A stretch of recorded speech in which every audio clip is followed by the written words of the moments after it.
रात के 11 बजे थे। बाहर बारिश हो रही थी। चार दोस्त, रवि, अमन, काजल और सोनिया, एक पुराने लैपटॉप पर यूट्यूब पर भूतिया वीडियो देख रहे थे। अमन ने बोला, यार ये सब नकली होते हैं। असली डर तो बस कहानियों में होता है। रवि मुस्कुराया और बोला, तो चलो असली डर ढूंढते हैं। सभी हंस पड़े, लेकिन उस हंसी में एक चुनौती छिपी थी।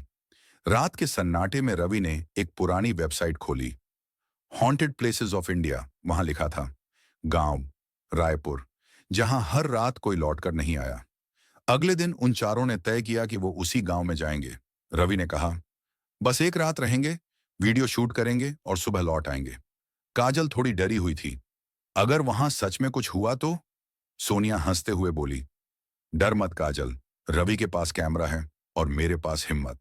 हाईवे पर गाड़ी दौड़ रही थी। सड़क सुनसान थी, पेड़ घने और बीच बीच में हवा अजीब तरह से हू हू कर रही थी। 3 घंटे बाद वो रायपुर गांव की सीमा पर पहुंचे। गांव का बोर्ड टूटा हुआ था, जिस पर लिखा था, यहां रात में मत ठहरो। अमन, लगता है ये भी डर फैलाने की चाल है। रवि, कैमरा चालू करो, अब शुरू होता है असली रोमांच। गांव में सन्नाटा था। दूर कहीं उल्लू की आवाज आ रही थी। हर घर के दरवाजे पर ताले लगे थे और दीवारों पर काले हाथों के निशान। काजल बोली, ये जगह कुछ ठीक नहीं लग रही। रवि ने कैमरा झूम किया, डर को कैद करो, भागो मत। गांव के बीच में एक बहुत बड़ा पुराना मकान था। टूटी दीवारें, झुकी छत और खिड़कियों में अंधेरा, जैसे किसी की आंखें झांक रही हों। अमन, यही होगा वो घर। सोनिया, चलो अंदर देखते हैं। जैसे ही उन्होंने दरवाजा खोला, ठंडी हवा का झोंका आया और दीवारों से धूल गिरने लगी।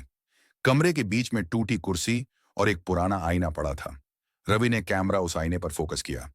अचानक आईने में पांचवी परछाई दिखी। काजल चीखी, ये ये कौन है? अमन बोला, शायद रोशनी का खेल है। लेकिन रोशनी तो थी ही नहीं। आईना धीरे धीरे धुंधला होने लगा और उस पर उभर आया एक नाम, रवि। रात के 12 बजे हो चुके थे। चारों ने कैमरा सेट किया और घर के बीच में बैठकर बातें करने लगे। अचानक ऊपर से कदमों की आवाज आई, धीरे धीरे किसी के चलने की, फिर रुकने की। काजल ने फुसफुसाकर कहा, क्या यहां कोई और भी है? रवि टॉर्च लेकर ऊपर गया। सीढ़ियां पुरानी थीं, हर स्टेप पर चीख जैसी आवाज आती। ऊपर पहुंचकर उसने देखा, एक पुरानी पेंटिंग दीवार से गिरकर जमीन पर टूटी पड़ी थी। लेकिन उस पेंटिंग में चेहरों की जगह सिर्फ काली छाया थी। रवि ने धीरे से कहा, यहां कुछ तो है। नीचे लौटते वक्त अमन को एक पुरानी डायरी मिली, जिस पर खून के निशान जैसे धब्बे थे। उसने पन्ने पलटे। जिसने भी इस घर में कदम रखा, उसने अपनी पहचान खो दी। सोनिया, किसी की मजाकिया कहानी होगी।